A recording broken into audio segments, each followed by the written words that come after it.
Bien, entonces, si les parece, Sí. empiezo. ¿Ok? Adelante, Maripaz. Bien, Sí. empezamos con la primera diapositiva. Como todos ustedes saben, la universidad históricamente pues, ha sido un centro, la más alta cuna del saber, un centro de expansión, de difusión, entre otras cosas, pues, de importantes valores éticos. Sin embargo, de un tiempo a esta parte, el prestigio indiscutible del que ha gozado la universidad pues, ha sufrido un cierto desdoro, un cierto deterioro, como consecuencia, entre otros factores, por la aparición en los medios de comunicación de ciertos comportamientos protagonizados por algunos miembros integrados dentro de la comunidad universitaria, comportamientos que en algunos casos podíamos calificar de irregulares y en otros casos pues, de abiertamente delictivos.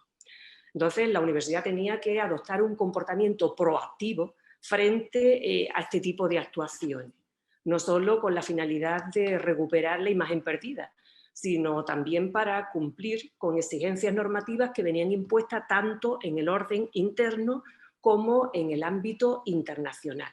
Pues bien, en la UCA, consciente de esta situación, cuando el actual rector de la universidad pues, presentó su campaña electoral, dentro del decálogo de acciones futuras, pues se contemplaba precisamente una centrada en la necesidad de luchar contra los fraudes que se podían generar dentro de la propia universidad, a partir de las desgraciadas experiencias que previamente habíamos tenido. Pues bien, en cumplimiento de ese compromiso electoral, que lo tienen ustedes ahí recogido en pantalla, el director del Gabinete de Auditoría y Control Interno, nada más tomar posesión el rector, le planteó la posibilidad de crear dentro de la Universidad de Cádiz un órgano específicamente dedicado precisamente a eso, a luchar contra el fraude. Entonces, el rector dio traslado de esa propuesta a la Inspección General de Servicios y nosotros, bueno, lo que nos pidió es que elaboráramos una propuesta de órgano para después ser aprobado por el Consejo de Gobierno. Sin embargo, cuando a la Inspección General de Servicios nos llega esa propuesta, pensamos que si no nos limitábamos a plantear la creación del órgano, la Comisión Antifraude de la Universidad de Cádiz, a la que me voy a referir por razones de brevedad a partir de ahora con la denominación de CAF. Le digo, nos planteamos que si simultaneábamos la propuesta de un órgano específicamente destinado a la finalidad que les acabo de indicar, con la aprobación del régimen jurídico correspondiente, con un solo acto, con una sola manifestación favorable por parte del órgano con competencia para aprobarlo, podríamos tener ya la CAF en pleno funcionamiento. Y eso fue lo que hicimos, eso fue lo que decidimos. De tal modo que se elaboró un reglamento de la Comisión Antifraude que, siguiendo los trámites correspondientes a este tipo de normas, terminó aprobándose en el Consejo de Gobierno de 18 de febrero del 2020. El reglamento de la Comisión Antifraude tiene solo 12 artículos, pero de una cierta complejidad, eso es cierto. 12 artículos que están distribuidos en 3 títulos. Un primer título de disposiciones de carácter general, un segundo título donde se establece el régimen jurídico de la CAF y, por último, un tercer título donde se establecen los procedimientos, las actuaciones de la CAF. En lo que se refiere a la composición de este órgano, cuando estábamos estudiando la elaboración del reglamento, nos planteábamos, pues, obviamente, 3 opciones en orden a la composición. La creación de una comisión estrictamente técnica, una comisión estrictamente académica o bien un modelo mixto. Pues analizando las ventajas y los inconvenientes de cada una de esas 3 opciones, nos decantamos por la enunciada en tercer lugar, una comisión mixta, a través de la cual pues, se pudiera contar con los especialistas en aquellas materias que más sensibles podían resultar a la producción de fraude y, por otra parte, con académicos que pudieran servir de puente entre las propuestas que elaborara la CAF y los órganos de gobierno encargados de la implementación de esas propuestas de mejora, porque la CAF no tiene competencia resolutoria. Realiza propuestas de mejora, pero son después los órganos de gobierno de la universidad, distintos dependiendo de la mejora que se proponga, los que pueden adoptar las medidas necesarias para la implementación de las mismas. De este modo, en la CAF está integrada por el director del Gabinete de Auditoría y Control Interno, que actúa como secretario de esta comisión, el director del área de Economía, director del área de Investigación, gerente, en nuestro caso la gerente, el gerente de Planificación y los 3 miembros que componen la Inspección General de Servicios de la Universidad de Cádiz. Esto es el inspector de Asuntos Académicos, inspector de Asuntos Económicos y yo misma como inspectora general de servicio, que además presido el órgano en cuestión. En cuanto a su funcionamiento, título 3 del reglamento, pues están previstas evidentemente 2 géneros de actuaciones fundamentales. Por un lado, actuaciones planificadas y por otra parte, actuaciones de carácter sobrevenido para hacer frente a situaciones puntuales de riesgo. Voy a entrar en las actuaciones planificadas. En relación con las actuaciones planificadas, en el reglamento de la CAF están previstas las siguientes. En primer lugar, la elaboración del mapa de riesgo, que para nosotros fue fundamental y a ello me voy a referir posteriormente. Por eso omito en este momento extenderme sobre esta cuestión. En segundo lugar, considerábamos que era fundamental la realización de campañas de formación sobre la sensibilización y las consecuencias que puede tener el fraude. ¿Por qué? Porque a la vista de la experiencia que teníamos cada uno de los miembros integrantes de la CAF, habíamos llegado a la conclusión de que en muchas ocasiones esos comportamientos irregulares ni siquiera habían sido realizados con mala fe o con la intención de obtener un beneficio económico, sino que lisa y llanamente en la raíz de muchos de esos comportamientos irregulares previamente detectados estaban contenidos simple y llanamente en la ignorancia de cuáles eran los procedimientos, las normas que había que aplicar en cada supuesto concreto. Cuestión, como ya se ha señalado por otros intervinientes en el curso de esta jornada, bastante compleja. La normativa aplicable sobre todas estas cuestiones de ámbito económico entre las que se envuelve la universidad reviste una complejidad extrema, por lo menos para los que no somos economistas, somos legos en la materia. Pues bien, en el primer año ya de funcionamiento de la CAS se realizó pues, una de estas campañas bajo la denominación de talleres destinados a los equipos directivos de la universidad. Talleres que estaban dirigidos a los decanos y directores de centro y departamento como responsables de ejecución de buena parte de las orgánicas que manejamos. Esta primera campaña tuvo bastante éxito, no solo por el número de inscritos, sino también por los resultados de las encuestas que se pasaron posteriormente. Tanto es así que en este año estamos preparando ya una segunda edición de este taller. Fue impartido por especialistas en la materia y, como digo, creo que cumplió la finalidad a la que estaba destinada. Pero esas campañas de sensibilización también se destinaron a nuestros estudiantes. En el concepto de fraude que estamos manejando en la Universidad de Cádiz, o que comenzamos a manejar en el momento en que se creó la CAF y todas sus actuaciones complementarias, el foco de atención, como posteriormente veremos, no se centraba exclusivamente en los aspectos económicos, sino en todos aquellos comportamientos, en todas aquellas actividades de las que somos responsables en la universidad, que se desarrollan en el seno de la universidad, que pudieran generar este tipo de comportamiento. Y la docencia, evidentemente, es un aspecto fundamental de nuestra labor. De ahí que esas campañas de sensibilización sobre las consecuencias del fraude tuvieran también por destinatario a los estudiantes, el fraude propiamente académico. Y de este modo, pues como digo, se realizaron charlas en los 4 campus que integran la Universidad de Cádiz. La tercera de las actuaciones planificadas era la evaluación anual del riesgo de fraude.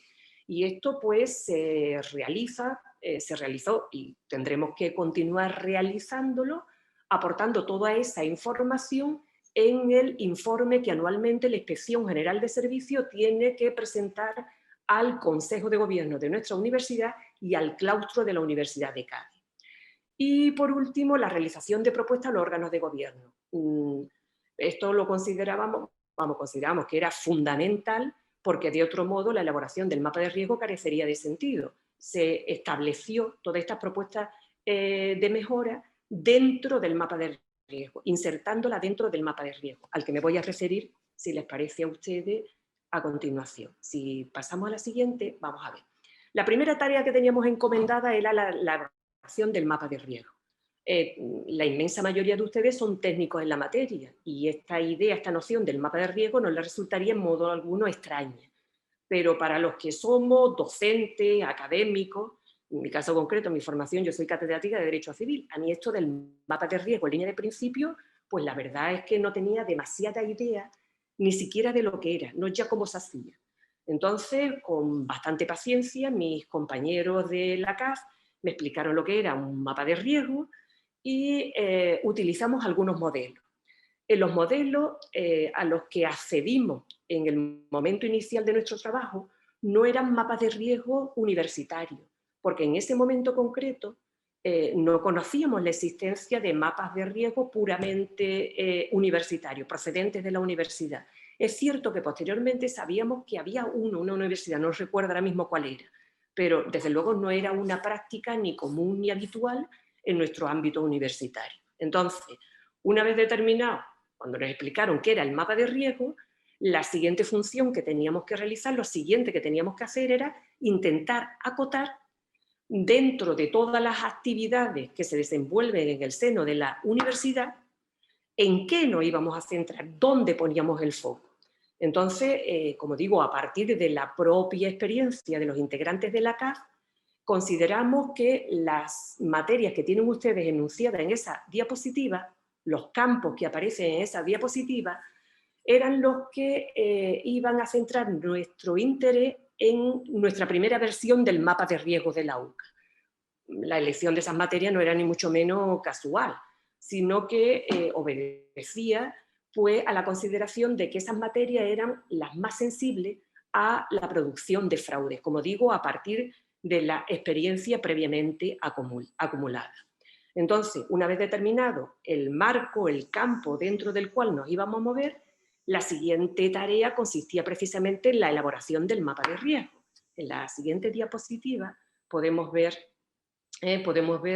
pues, una de las páginas concretas de este mapa de riesgo. Por ejemplo, la que yo les he puesto aquí hace referencia a la investigación, está dentro de la gestión de la investigación. ¿Qué ítem considerábamos que había que cumplimentar en el mapa de riesgo? En primer lugar, lo que hacíamos era describir la actividad correspondiente. En segundo lugar, la segunda columna, lo que poníamos era una sucinta descripción del posible riesgo que se podía generar en esa actividad. La tercera columna, el tercer ítem, hacía referencia a los controles que en ese momento teníamos en la UCA, explicando los controles que había con la finalidad de evitar la producción del riesgo previamente señalado o minimizar sus consecuencias. En cuarto lugar, la valoración, que se establecía no por el número de fraudes ya registrados sobre el particular o el cálculo que a priorísticamente efectuábamos sobre los posibles fraudes que se iban a cometer, sino en función precisamente de lo indicado en la columna previa, esto es, la existencia o no de controles dentro de la UCA o en su caso la debilidad de los controles existentes. Y por último, a continuación unas propuestas de mejora, fundamental. Si las propuestas de mejora se llevaban a la práctica y si el trabajo estaba bien realizado, evidentemente el riesgo tendría que quedar neutralizado. En la siguiente diapositiva pueden ver ustedes cómo este mapa de riesgo no solo se extendía, si pasamos la diapositiva, por favor, no se extendía única y exclusivamente a cuestiones de ámbito económico. En nuestro mapa de riesgo tenía también cabida, por ejemplo, la docencia. Había determinadas prácticas en materia de docencia pues, que también considerábamos que eran susceptibles de generar fraude. Por ejemplo, ahí tienen ustedes señalado desdoble ficticio de grupos de práctica. Los departamentos, a la hora de recabar profesorado o de justificar el profesorado con el que contaban, pues indicaban al vicerrectorado con competencia en la materia que iban a dar, pues imagínense ustedes, 5 grupos de práctica porque era el número adecuado e idóneo para que tales prácticas cumplieran la finalidad a la que estaban destinadas. Y sin embargo después, teníamos conocimiento de que los 5 grupos habían quedado reducidos a 3, 2 o incluso a 1, con lo cual al docente se le estaban reconociendo muchos más créditos, muchas más horas de docencia de las que realmente se estaban impartiendo. Evidentemente eso también constituye un fraude dentro de nuestra actividad universitaria. Entonces, como digo, por esta vía, en los campos que previamente les he indicado, pues realizamos estas fichas que están ustedes viendo aquí como simple ejemplo.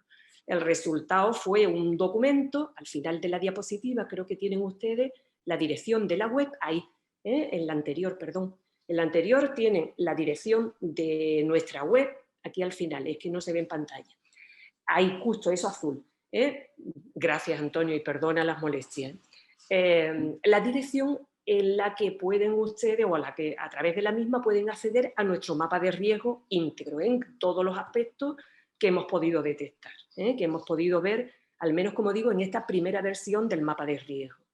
La idea es que fuese, y la idea sigue siendo, que sea un documento dinámico, de tal modo que en nuestra página web, junto con el mapa de riesgo, aparece un formulario para que cualquier miembro de la comunidad universitaria pueda hacer sus sugerencias en torno al mismo, señalando riesgos que nosotros no hemos sido conscientes de que se pueden llegar a producir o, en su caso, proponiéndonos mejoras que puedan de alguna forma ayudar a prevenir, a corregir, en su caso a perseguir, los fraudes que se hayan podido detectar.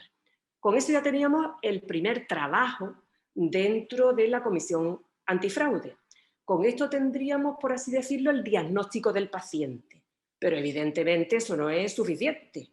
Ahora había que tratar al paciente para curarlo o por lo menos para que no se nos muriera. Entonces, como segunda tarea, dentro de la CAF, lo que abordamos fue la elaboración de un segundo documento que, a falta de mejor denominación, llamamos la matriz de mejora. En este caso, para la elaboración del mismo, lo que partimos fue de la última columna del documento anterior, del mapa de riesgo, es decir, las propuestas de mejora. Habíamos visto que existían determinados problemas y que para evitar esos problemas pues había que adoptar todas esas medidas. Bueno, pues vamos a centrarnos en las medidas, vamos a ver cómo se ponen en marcha esas medidas, matriz de mejora. En este caso concreto, pues también hubo que elaborar una ficha por cada uno de los ítems que habíamos visto previamente. Esto es, en primer lugar, esto es un ejemplo también, en primer lugar, pues una de las propuestas de mejora era avanzar en la profesionalización de la contratación pública. Partimos de la propuesta de mejora. Segundo ítem, ¿para qué o frente a qué riesgo es conveniente implementar esta acción de mejora? Porque hay acciones de mejora, lo habíamos visto en el mapa de riesgo, que estaban establecidas para un riesgo concreto, pero en ocasiones una misma acción de mejora podía servir para paliar distintos riesgos. Pues esto es lo que aparece en la segunda columna. Como ven ustedes, en el número 4, la misma acción podía servir como acción de mejora para los riesgos 2, 6 y 14 de nuestro mapa. En tercer lugar, la evaluación del riesgo. Esto sencillamente es la traducción en número de lo que antes habíamos calificado como riesgo alto, medio, bajo, en función de la existencia o no de controles dentro de la UCA en ese momento concreto. La viabilidad. La viabilidad, aquí lo que hacía referencia o lo que intentamos hacer referencia en esta columna era al periodo de tiempo necesario para implementar la correspondiente acción. De tal modo que si la propuesta de mejora era relativamente fácil asumirla y se podía abordar en un curso académico, pues le dábamos viabilidad 1. Si por la complejidad de la materia implicara, pues imagínense ustedes, reformas legislativas, pronunciamientos del claustro, etcétera, etcétera, pues el indicador de viabilidad era mayor porque no se podía adoptar de forma inmediata. En función de los dos valores anteriores se asignaba un rango. Y después, y esto es fundamental, se indicaba quién era el responsable orgánico de la implementación. Recuerden ustedes que, como les ha dicho, la CAS no tiene competencia resolutoria. La CAS propone y traslada al órgano correspondiente. Y después, y eso se lo puedo asegurar, le pregunta al órgano correspondiente las veces que sea necesaria que cómo va la implementación de la medida propuesta. Y desde luego, en el informe anual que la Inspección General de Servicios hace ante el claustro de la Universidad de Cádiz, hace referencia expresa a las mejoras propuestas, a las que se han implementado y las que no, y se indica por qué no se han implementado. Eso es, como se dice por aquí, que después que cada palo aguante su vela. Entonces, este documento pues resultó que tenía al final nada más y nada menos que 70 ítems distintos, 70 propuestas de mejora. Evidentemente en la CAS, cuando vimos el volumen de las mejoras que había que hacer, cuya implementación, si estaba bien hecho todo el trabajo previo, reduciría a cero los riesgos detectados, pues primó un mínimo sentido común, algo de prudencia, y entonces llegamos al convencimiento de que no podíamos trasladar íntegramente nuestra matriz de mejora a los órganos de gobierno de la Universidad de Cádiz para que afrontaran de forma íntegra e inmediata la matriz de mejora, todas esas mejoras propuestas. ¿Y qué hicimos? Pues lo único que se podía hacer, fraccionar el mapa de riesgo, la matriz de mejora en distintos cursos académicos. De tal modo que en el año pasado, el plan de actuación 2021, se abordaron aquellas acciones de mejora incluidas en la matriz, pues que eran de urgente implementación. Actualmente nos encontramos en la implementación, lo tienen ustedes en pantalla, del segundo plan de actuación, el plan de actuación 21-22, donde están recogidos ya propuestas de mejora que tienen rango 2 o 3, dependiendo del supuesto. Esto es lo que nos encontramos ahora mismo efectuando en el presente curso académico. En la siguiente diapositiva tienen ustedes una referencia a las actuaciones de carácter sobrevenido, porque claro, yo les he dicho que en el reglamento de la CAS estaban previstas, por un lado, las actuaciones planificadas, que son todas aquellas a las que me acabo de referir, sucintamente. Pero también, artículo 6.3, tendríamos que poder actuar frente a riesgos sobrevenidos de fraude, situaciones de carácter sobrevenido, no previstas. Para dar cumplimiento a esta obligación también establecida en el artículo 6.3 de nuestro reglamento, lo que hicimos fue crear un formulario online de denuncia. Bueno, lo crearon los técnicos correspondientes, pero a partir de las propuestas y de las indicaciones que le dimos en la CAF. Respeta todas las normas y todos los criterios, todas las exigencias de confidencialidad. Lo tienen ustedes en la página web, en esa página que aparece ahí, y si pinchan ahí van a ver algo parecido a lo que aparece en la siguiente diapositiva. Un formulario, esta es una parte de ese formulario concreto, vamos, esto está todo encriptado con códigos alfanuméricos y todo este tipo de cuestiones. Entonces, si alguien formula una denuncia, esto nos va a llegar única y exclusivamente la indicación de que se ha registrado una denuncia al director del Gabinete de Auditoría y Control Interno, que como les he dicho antes es el secretario de la CAF, y a mí misma. No nos aparecen estos datos de la persona y todo eso, no nos aparece. A nosotros lo que nos aparece es el texto de la denuncia. Y después, si fuera estrictamente necesario, la única persona que puede averiguar quién ha puesto la denuncia soy yo. Mediante unos códigos correspondientes que solamente tengo yo, podría desencriptar la información y obtenerla. Lo que me convertiría en custodia de esos datos. Con esto lo que les quiero decir es que en la medida de posible yo no voy a abrir en absoluto, para nada, no voy a desencriptar esa información. Yo no quiero convertirme en responsable, ni mucho menos de unos datos que a la larga pues, pueden tener una cierta complejidad. Esto por lo que se refiere a las actuaciones previstas. Esto es lo que teníamos hecho dentro de la Universidad de Cádiz cuando nos encontramos con la normativa a la que se ha hecho ya referencia en esta jornada y se va a hacer, me imagino, se va a repetir la referencia a la misma, la orden de 29 de septiembre, Sistema de Gestión de Plan de Recuperación, Transformación y Resiliencia. Claro, nosotros teníamos determinadas cuestiones ya realizadas, pero evidentemente no todas. Entonces, ¿qué fue lo que hicimos? De forma ya muy sucinta, porque sé que me estoy pasando de hora, les pido disculpas. Lo que hicimos fue sencillamente intentar comparar lo que ya teníamos hecho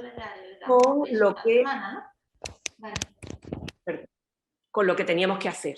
Entonces, De ese contraste, pues resultó que teníamos que realizar la declaración institucional en materia de política antifraude. Ya se han referido a ella en el curso de esta jornada. La nuestra fue aprobada en el claustro de la universidad del pasado mes de diciembre.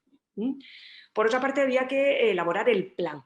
El plan, en nuestro caso concreto, pues ha sido refundir todos esos documentos que ya teníamos, incorporar algunas adiciones impuestas por la normativa del 29 de septiembre y disposiciones de carácter complementario. Esto está pendiente ya de aprobación, está elaborado.